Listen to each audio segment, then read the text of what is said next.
caladii saa'idka ahayd murugadii warwarkii walbahaarkii cabsidii dhammaantoodba way ku deynayaan oo isku arki maysid. Assalaamu calaykum waraxmatullaahi wabarakaatuhu. maalin wanaagsan habeen wanaagsan ayaan idin rajaynaya inaad fiican tihiin.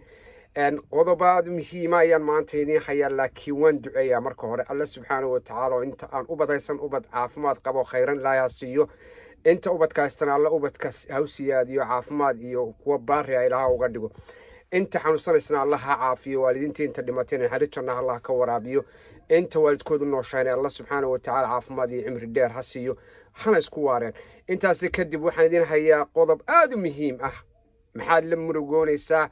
maxaad la dhibtoonaysaa? maxaad irtiqu kaaga xidhan yahay? maxaad la warwaraysaa? maxaad la cabsoonaysaa mar walba?